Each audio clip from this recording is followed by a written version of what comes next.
দেখছেন দেশ কৃষি সংবাদ। জয়পুরহাটের একমাত্র কলা বেচে কেনার হাট দুর্গাদহে ক্রেতা বিক্রেতাদের আনাগোনায় সরগরম। কলার হাট নিয়ে আরো বিস্তারিত জানাতে যুক্ত হচ্ছেন সহকর্মী রেজাউল করিম রেজা।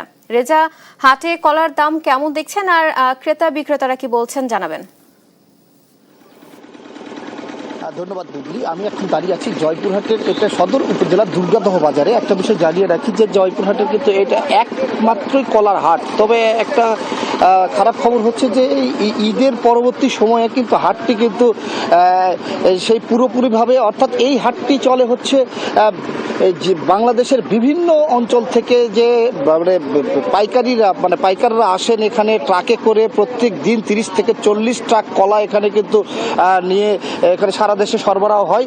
তো এখানে এখানে যে ক্রেতা বিক্রেতারা যেটি জানিয়েছেন যে তারা কিন্তু হঠাৎ করে কলার এই স্থানীয় বাজারে যে মজুদ তারা কিন্তু করেছিল যে এখানে যে যারা মজুদ করে বা এখানে গুদাম আছে তারা যেটি জানিয়েছে যে এখানে কলার বাজার ইদানিং কম যাচ্ছে। তো এখানে একজন কলা ব্যবসায়ীর সঙ্গে আমি কথা বলে জানতে চাইবো যে আপনাদের কলার বাজার কেমন যাচ্ছে আর কি অবস্থা একটু জানাবেন। এখন তো কলার বাজার খুবই কম। এই আম নামছে, লিচু নামছে, নামার পরে 400 টাকার কলা এখন 200 টাকা আছে, 700 টাকার কলা এখন 400 টাকা আছে। কলাই তো নিতে চাচ্ছে না এখন।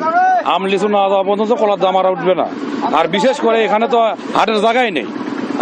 আগে তো 20-25 গাড়ি কলা আমদানি হচ্ছিল, এখন তো 3-4 গাড়ি কলা আমদানি হয় না। হাটের জায়গা নাই দেখে অনেক ব্যাপারী দূর দূরান্ত থেকে আর আসে না আসার কারণে আর আমদানি হয় না। অনেক মোকামে এখন মালটাল এখান থেকে লিচ্ছিল, এখন আর এখান থেকে নেয় না।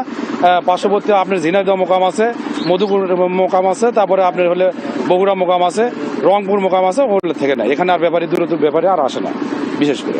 তো একটা বিষয় জানিয়ে রাখি যে এখানে কিন্তু এই হাটটি কিন্তু খুব জনপ্রিয় হাট, দুর্গাদহ হাট। এই হাটটি নিয়মিত প্রত্যেক দিন বসেন এবং এখানে যেটি জানিয়েছেন ইউনিয়ন পরিষদ চত্বরে এই হাটটি গড়ে উঠেছে। কিন্তু এখানে হাটের নির্ধারিত জায়গা নেই। এখানকার জেলা কৃষি বিভাগের সঙ্গে আমি কথা বলেছি, তারাও যেটি জানিয়েছেন যে এই হাটটি একটা নির্ধারিত জায়গায় সরকারিভাবে করা উচিত। করলে এই যেহেতু কলা এখানে কিন্তু মানিক কলা, সবরি কলা এবং সাগর কলা, তাহলে চিনি চাম্পা কলা, সব ধরনের কলাই কিন্তু এখান থেকে প্রত্যেক দিন কিন্তু এখানে দেশের বিভিন্ন অঞ্চলে ট্রাকে ট্রাকে করে চলে যায়।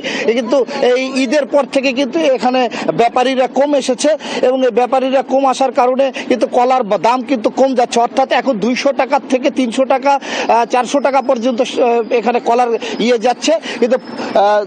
কিন্তু অন্য সময় কিন্তু কলার বাজার কিন্তু সবসময় 700 থেকে 800 টাকা থাকে। তো এই ছিল আমার জয়পুরহাট থেকে এই দুর্গাদহ কলার বাজার থেকে সর্বশেষ বুবলি। রেজা, আপনাকে ধন্যবাদ। দর্শক, কলার হাট থেকে যুক্ত ছিলেন আমাদের সহকর্মী রেজা।